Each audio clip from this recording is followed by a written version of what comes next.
Are you a podcaster? Maybe you've got that big idea and you're looking for a network to join. The multi-award-winning Auscast Network can get your content to eyes and ears all over the world. Join now for the first month free, and you could be featuring this sound at the beginning of your podcast. Auscast. Simply head to auscastnetwork.com for details.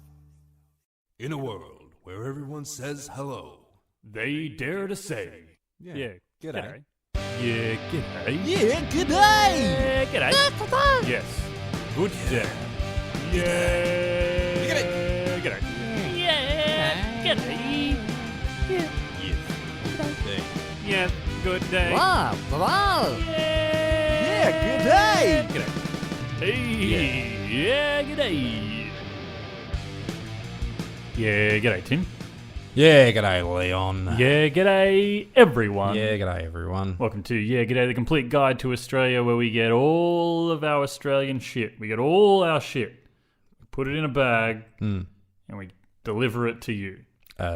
Swag. We put it in a swag. Put it in a swag. All our shit, and then we turn that swag Into a bed. It's very convenient. and then it becomes a guide. Yeah. It's a multi-purpose swag. That's the key to a swag. Tim, last week was an interesting episode where someone in the room wasn't coherent or following anything that was happening. Yeah, And I think you should apologize for that. Yeah. Oh, yes. It's definitely my fault, and I apologize for Leon not being coherent. Once again, one or two people said it was one of their favorite episodes, and I'm like, well, shit, I've got to stop trying. So, because Yeah, the key is to ramble. People enjoy nonsense, I've found. obviously when I'm off my rocker. Anyway, so that happened, and I don't have anything interesting from the week. Do you? I don't think so. Yeah, no, don't wait for We're me to moving. answer that. Yeah, we do. We have to move. So that's something. something. Tim and I are going to get a smaller apartment together, and Elise can move out on her own. Yeah, it's time to move forward. It's time for our relationship. So that will be happening. And I, as of just like 20, 30 minutes ago, finished university for the year. Congratulations. The weight has been lifted off my shoulder and replaced with all the schoolwork that I've been putting off. And far more important, I'm 20 pages off finishing the Da Vinci Code for the second time in my life. Yeah, the second time. Thank you. No, you're welcome. Sorry, round of I'll edit an applause here. Thank you. Yeah. Good book. Fun book. You did have a conversation in Japanese with someone this week. That was I did your have a thing. conversation with someone Japanese at a Japanese restaurant. She herself was Nihonjin. That's Japanese for Japanese. If you don't know. And I was able to maintain a conversation. It was good.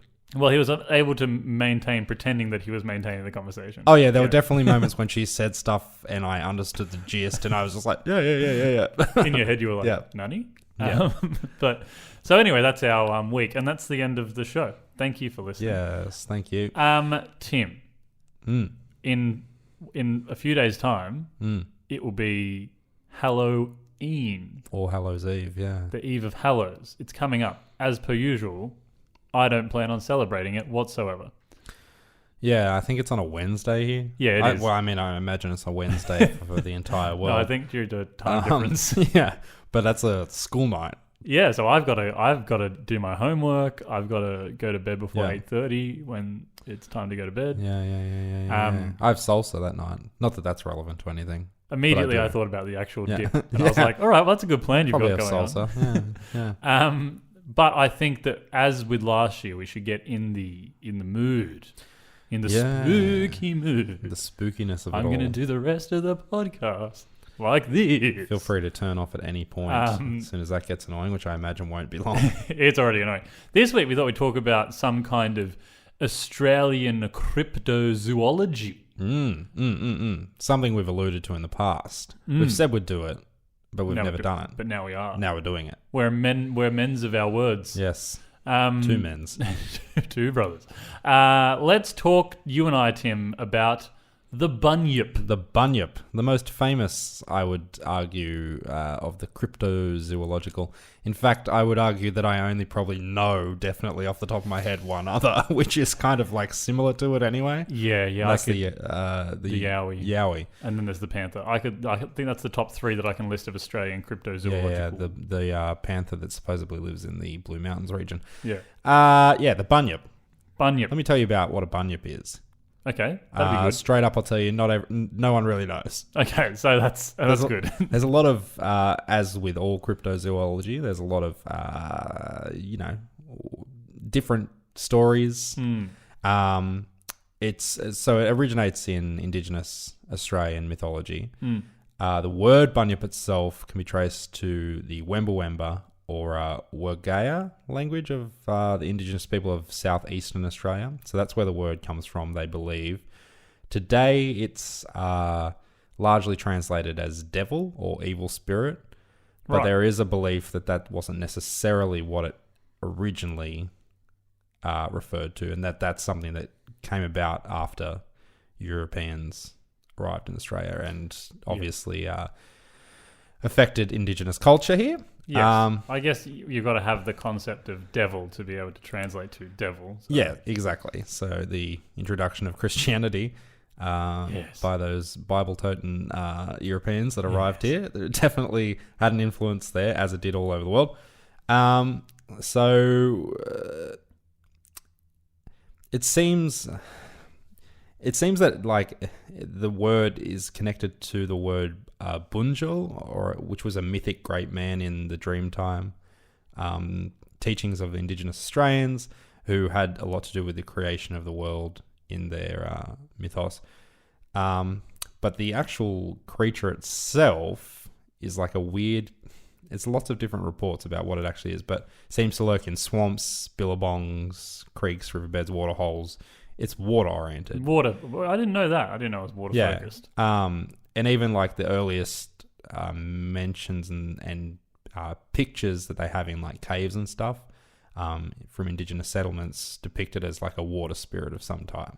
I always picture it to be like a hairy, dry land walking creature because it's an Australian thing. Yeah, I've always known about its connection to like billabongs and stuff like that. And I have I've always thought of it as like humanoid, but pictures and stuff that have been done and sightings in inverted commas give a pretty weird array of different stuff. Right. Okay, so common features that are reported,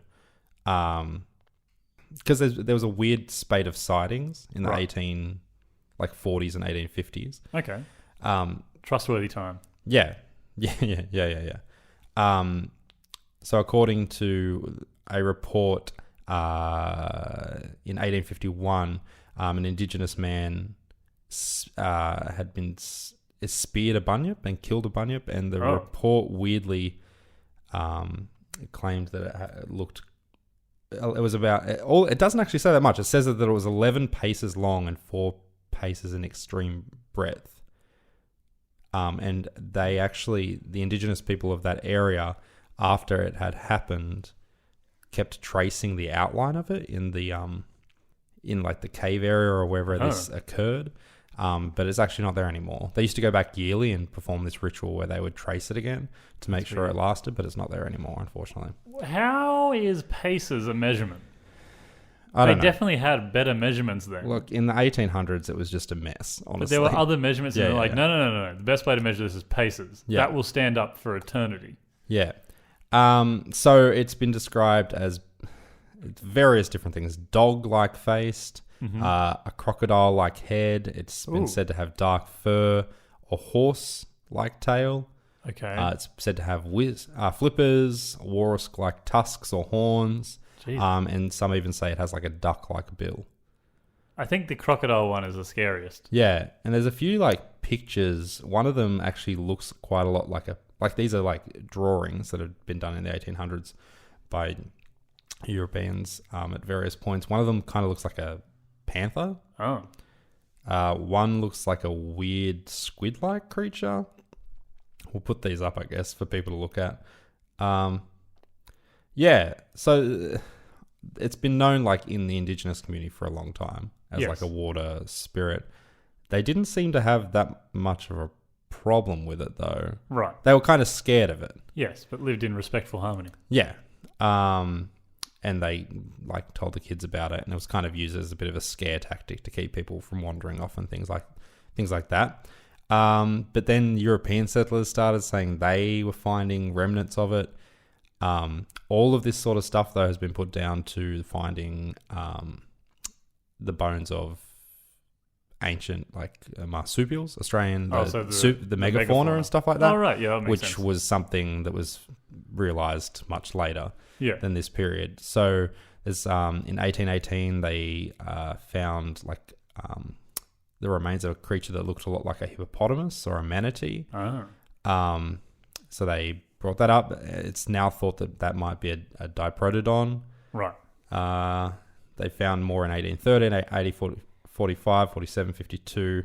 They kept finding like weird skulls and things like that. But that could A have lot all of it just has been been... megafauna. Sorry? That could have all just been megafauna. Yeah, megafauna, and there was one in 47. They ended up thinking it was just like a deformed cattle skull. Right. Which at that time wouldn't necessarily be weird. So yeah, they think perhaps the stories, even for the indigenous people, probably grew out of finding these bones and things of that nature, or even just stories, excuse me, of the original megafauna in Australia, because they can have effect. And the indigenous people of Australia have been here at least 50,000 years. That's a very, very long time. And anyone that's ever played Chinese Whispers knows that stories can alter quite substantially, even in just a short period of time. So these things come about. But that being said, who knows? Not us. No, not us. No. I don't know. Not me. Were you looking at me? I don't know. Do Yeah. you know? No. I don't know anything. I'm shocked about the water stuff, but it leads to two theories. Number one, a stronger theory of why I don't like the water that much. The other theory that it leads to is Harold Holt. Yeah, well, I mean, we've never talked about the involvement of the Bunyip and Harold Holt, have we? No, everyone blames the communists, but I think it could have been a Bunyip, or Harold is the Bunyip. Yeah, maybe. Maybe he's a time traveller. Oh. And this Bunyip figure they keep seeing is him. And he's appearing to them. become gigantic. Who knows? His true form. Harold grew into his true form. Who knows? Who knows? Fell in the water. Why would you think it'd make you scared of the water specifically? Because in the back of my brain, where the Australian history part, that you when you're born in Australia, you just have that part. Yeah, right. Knows that the Bunyip was water dwelling, but current Leon's consciousness was unaware. Yeah, right. I used to be scared that I was going to be eaten by a hammerhead shark when I was swimming in a swimming pool. That's Did a you ever legitimate get that? fear. Yeah. Swimming pool or not, legitimate hammerhead shark. But we've talked about this before. Is that hammerhead sharks were the thing, and now they're not. Yeah. I think it's human nature. We fear the unknown. We fear what we can't see. Yes, water. Mainly water. Yeah. Deep water. Predominantly Water-adjacent subjects. Water. But the Bunyip being water-dwelling is strange to me, because I just picture a yowie, essentially. I know that they're different, but I picture a yowie and a Bunyip as the same thing. Yeah. But obviously not. Yeah. There's actually also another one that you might like, another interesting possible explanation is that Indigenous encounters with the southern cassowary sparked ideas because obviously we talked about the cassowary, which is pretty much exclusively in North Queensland now, but it did have a southern brother once upon a December. A very strong Bible. Many moons ago. And they cassowary. think that perhaps, once again, similar to the diprotodon and things of that nature, like the cassowary died off and it's just kind of left stories, or perhaps they didn't see them that often, so when they did, they were like, what is that? Yeah. I'm pretty sure as well that when we did the episode, because cassowaries are the ultimate animal, they can swim. Yeah, So they can swim. That would lead into that theory. Yeah. Interesting. It's creepy, right? Cassowary swimming or bunyips? Because a bit of both, to be honest, yeah. Either way. Maybe. See, the other thing is that we have all these animal terms, but who's to say that they're not bunyips? Like, is a cassowary not a bunyip and we just renamed it? Maybe. You know what I mean? Yeah, maybe. Like, it doesn't have to be... Like, here's the interesting thing about cryptozoology when you have those kind of theories, is that you don't have... It doesn't have to be fake. It's just possibly renamed. Yeah, maybe. Is what I'm saying. With no knowledge of cryptozoology at all, aside from Harry and the Hendersons. Oh, yeah. No, Harry's... What's Harry up to now? I don't know. I don't think he's done a movie since that one. No, well, I think he aged faster, so death was on the doorstep. Yeah. Did he die in that movie? Probably. Did he? I think he did. I don't remember. We should watch that movie at some point. Good film. No, it's not. It's not a good film. What else have you got? What other Bunyip facts? Or is that the Bunyip? That's the Bunyip. It's pretty prominent in Australian cultural, like pop culture. It's a word that was used for a while became synonymous after like the 1850s for like imposters or people pretending. You Bunyip. It was in 1853. It was started being used to describe aspiring Australian aristocrats. So basically, Australians who were pretending to be like British haughty-tawdy aristocracy. That's fun. So it was used like that. I want to bring that back. Yeah.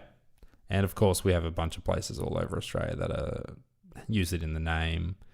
I remember there was a kids band I once went to called the Bunyips. The Bunyips. Were they good?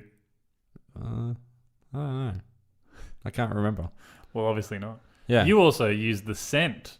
You use Bunyip streaming in your beard. I do. So nice little.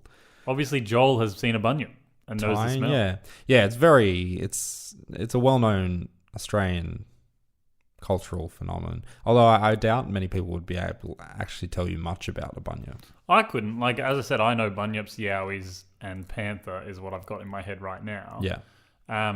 And I put Bunyip and Yowie as the same thing, essentially. Yeah. But I've never known about the water stuff. But I think part of the problem is even the Indigenous Australians' stories don't really give a very clear depiction of what it is. It seemed like a bit of a mystery to them in their stories as well. Well, it sounds like the only solid one we have is this 11 paces tall, 4 extreme paces wide, or whatever it was. Yeah. Which, again, because I don't understand the measurement, that could just be how tall I am. I might be 11 paces It tall. might be. Who knows? Honestly, who knows? You? Right. Do you know? No, I don't know. I'm asking a question here. Is that... That's that. That's that. Spooky stuff, people. Spooky stuff. I hope you're shaking in your car seat or on the train or in bed, wherever you listen to us, in the shower. If you go camping out near a billabong in Australia, look out. Yeah. You Bunyip. might run into the Bunyip or Casselberry or Harold Holt, or all three. Yeah. If you see all three of them, then you've worked out the mystery, but I've never seen all three of them in the same place at once. Yeah. The holy Australian Trinity, the Holt, the Cassowary, and the Holy Bunyip. Yeah. Holy Bunyip. Tim, have you got a dadvice for us? Yes, sir, I do have a dadvice. Please share it with your friends. It's a good one. It's an interesting one. Let me read this to you. If you do say so yourself. No, it is quite good. Dear Tim and Leon, I write to you today with an earnest request for advice.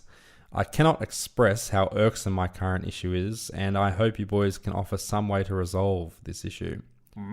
A girl I went to high school with has recently started posting on Instagram about some weird health and makeup brand that she sells.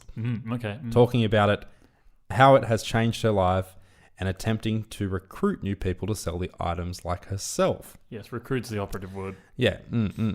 This shit is clearly a pyramid scheme, and she has been sucked into this weird health cult. What can I do about this? Should I enlighten her about these things, or is it best to live and let live and just delete her from my Instagram? Cheers for the excellent advice you are bound to give on this one. Yours in mateship, Tyler. Tyler, thank you. I think we all have this problem. From what I've observed recently, it seems like everyone's has that person, don't they? Tim, I don't know if I have this problem because I myself, obviously, I'm a social media influencer. Right. So I promote things constantly. I've got deals with Audible. I've got deals with Casper Mattress. Oh, interesting. I've got Kat Von D makeup that I've been promoting lately as well. Yeah, sure. And there's obviously the Bushrangers Brew. So being a social media influencer, I get where Tyler's high school friend is coming from, because if you want to make a quick buck, what you've got to do is, so I want you to picture, I'm not going to use the word pyramid. Picture a triangle for me. At the top of this triangle is a person. Right. And they deliver products to you. And when you make money off those, you give it back to them. And then you keep going, recruiting more people. So it's more of a community of wealth. Okay. Yeah. Program. In saying that, I myself, I have some supplements made out of natural bunyip tusk. Okay. Which I, personally for me, it's helped me swim. Ah, interesting. Are you interested in, say, a case of 500 that you could sell? No, I'm not. Here's the thing, Tyler. Your friend's a fuckwit. Your friend's a fuckwit. At the end of the day, it's a difficult one to be diplomatic about, isn't it? Because it is clearly a pyramid scheme. Very clearly. Yes. Don't delete them, because here's what I do with my social media. My social media is I've tried to do cleanses once in a while, but I never get very far because it just takes too long. My social media is full of people that I don't necessarily want to follow, and a lot of those people post absolutely dumb shit at times. You know who you are. I keep them there because it does two things for me. One, I feel better about myself. Two, it gives me something to complain about. Now, Tyler, it sounds like I don't know if you're a man that likes to complain. You have complained on air. Yeah. So maybe you are. But I would keep her there so every day I could walk up to someone else and just go, Cassandra has posted again. Oh, Jesus. Guys, here we go. You know, we should say something. We won't. Yeah. Let her chase her bliss. But no, she's just, it's dumb. I hate Instagram sometimes. For this, specifically. It's becoming unbearable. It's also always odd things. Like, no one ever social media influences something that I want. Yeah. No one's ever like, hey, here's 10 books that I have been given and I will give to you if you win this No, thing. but Leon, don't you want to feel better in yourself? Wouldn't you love to just get up every day and feel great? I would. Because you could do that, you know. But There's how? a way to do it. No, I'm not interested in Use your promo code I'm a fuckwit nonsense. to get Yeah. 20% off your first order. Yeah, I'm not interested in the nonsense. I nearly got roped into a pyramid scheme once. Oh, really? Did I tell you that? No. Oh, I thought I had. But the way you reacted then was like you expected me to tell a joke, and so I immediately started formulating Tutankhamun references in my head. But I didn't have them. No, it was after we did that borderline public offense, which was this show that Tim and I did, this showcasey thing. And this guy came and saw it, and afterwards he was like, I think he knew someone, but he was like, oh, that was great. He talked to the guy that organised it, our friend Ned, and I was kind of there because I was close in partnership with Ned throughout the whole thing. And he was like, oh, I'd love to meet with you and we'll talk about makeup for the show and all this kind of. And I was like, yeah, sure, why not? So we went along to meet this guy at some place in the city, and he talks us through all this stuff about like makeup products, natural makeup products as well, all good for you. Obviously. Having access to all of this, and I think even some costume things and all this kind of stuff. And I come away from there, I'm like, this sounds like a great deal. Like, this sounds amazing, and we make money out of it. Great. It's going to be great. Yeah. And then I go home and tell mum and dad, and they're like, it's a pyramid scheme. And because I didn't want to hear that straight away, I was like, no, it's not a pyramid scheme. Yeah. It took me about 20 minutes to work out it's a pyramid scheme. Yeah. So, Tyler, maybe it's best not to confront because people are going to get defensive, aren't they? Definitely. People don't like to look silly. Pyramid scheme is a dirty word. Yeah. But I feel like they should just embrace it. Like, as we said at a different point, not today and not anything related to this, that Tim and I are having a conversation about pyramid schemes. But like, if you're going to find a way to make money out of people, like, good for you, I guess. Isn't it? It's a dicey area. Isn't it? It's grey. It's so grey. If you're not... I can't see the woods for the grey. Wait, is our Patreon a pyramid scheme? No. No, because they don't get to sell anything from us. Yeah. And don't you dare sell any of our products. Keep her there, Tyler. Yeah. Just watch over her. But just skip her stories. Yeah. I always skip the stories. Or watch them. Like you said, it can be fun. It could be fun. If you were to be part of a pyramid scheme social media influencer for something that hasn't been done before, what would you do? Because I want to think about the possibilities here. I'd like to perhaps create a pyramid scheme where we sell books, but we do it on papyrus. We go back to papyrus scrolls. It's environmentally much more sustainable. Okay. Papyrus is easily grown. Oh, right. Okay. The pages last a very long time. Okay. We're just going back to the old ways, keeping it more natural. Okay. But it seems like that would not work. So the I don't slogan think is people would be essentially, interested. do you still want to read books but not kill the environment? Yeah. Yeah, Let's go back to the original tablets. I see. What about I would go with skateboards made entirely out of bamboo. Yeah. Wheels, trucks, nuts, Yeah. truck nuts. Yeah. Actually, let's change the plan. Truck nuts made out of bamboo. Yeah. Bamboo truck nuts. I want that wood finish on the back of my ute. I want them to be, again, sustainable.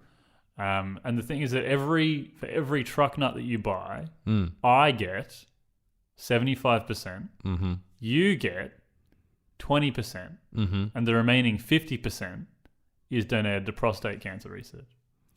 Yeah, that math's... It's hard to argue with, I guess. Obviously, my 75% comes out first, and the rest is decided a bit later on. Yeah. Anyway, so Tyler, we've given you actual advice for once. Yeah. Keep them there. Just let her do her thing. It's, I guess, good for her if she has enough followers that she can be useful in that way. Yeah. Just let her do her thing. Eventually, she'll be on a current affair with everybody else. Should we be offended that we haven't been approached to be in a pyramid scheme recently? No. Obviously, I think you have to be a friendly person. I think we're too abrasive to sell anything to anyone. We also take the piss out of literally everything. So even if I wasn't a pyramid scheme and I was into it, I'd probably still be taking the piss out of it. Yeah. No, that makes sense. Yeah, we are shit people. No. A lot of it's become clear to me now. Yep. Thank you, pyramid schemes, for clarifying. Well, Tim, that's enough spook for me today. Spooky. I need to go and sit through some more of the new Sabrina series to really get my spook factor going. Yeah, it scares me how bad it is. Episode 1 was very not good. Yeah, the writing terrifies me. Honestly, it's probably the scariest thing I've watched in a while. As we've said, though, it's got that similarity of Riverdale where you're watching it like, God, this is trash, but I will keep watching it. I'm not gonna. I'm not gonna watch it. I did see another post from someone that we know and trust who was like, "This is a great series," and I'm like, "Well, assumedly it gets better." Don't you hate that? Someone else we know that I thought had really good literary taste recently posted about a book that I think's absolute trash and said it was one of the best books she's ever read rather. And I thought, oh no, I can never trust you again. Your recommendations are now invalid. Yeah, it really, really messed with me. And that's why you've got to keep those people on social media so that you are always reminded to never trust them again. Yeah, really messed with me. Because you might forget. Oh dear. Anyway, so enjoy your spook day, your day of the spook. And if you come knocking on my door, expect a stern look whilst I eat the chocolate that you think is yours. Yeah. Don't come to our house. God, no. You're not going to get anything. Our house is relatively spooky. The other house is spooky. Oh, yeah. The Addams family house. I want to buy that house. In pressing news, Patreon is a thing that Tim and I have been doing. We're still trying to work on perfecting it. And recently we have realized that the movie commentary might not be the best way for our Patreon journey to continue. Only because, as fans have agreed, it's not really on brand for us. It's something fun. We have enjoyed doing it. But when it becomes regularity of every 2 months, it is very time consuming, number one. It does take up a lot of time, of which we don't have that much to begin with. No, and it kind of, when it becomes something we have to do, it kind of loses it. That's not to say in the future we won't do movie commentary again. I think our Harry Potter one was some good fun, so that kind of stuff is needed. But there's also that thing for what we're trying to do, you got to try and find movies that aren't actually good. Yeah. Because what was the one that we watched? Was it Crocodile Hunter where we were quiet for a lot of it? Or Shrek or something. There was one where we were quiet for a lot of it because it was just a good film. Yeah.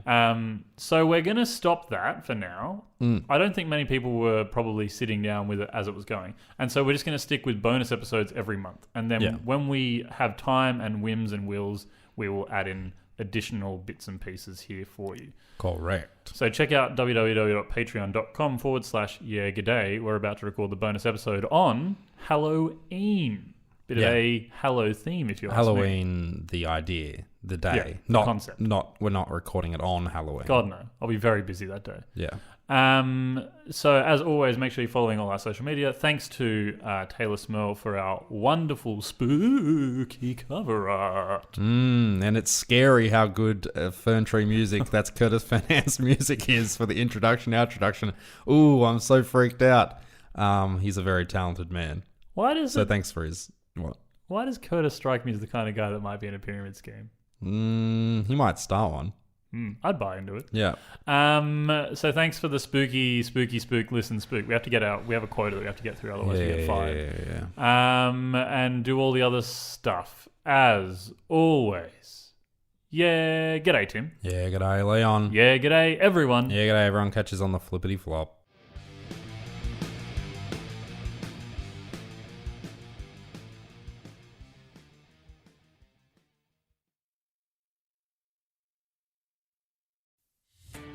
Are you a podcaster? Maybe you've got that big idea and you're looking for a network to join. The multi-award-winning Auscast Network can get your content to eyes and ears all over the world. Join now for the first month free, and you could be featuring this sound at the beginning of your podcast. Auscast. Simply head to auscastnetwork.com for details.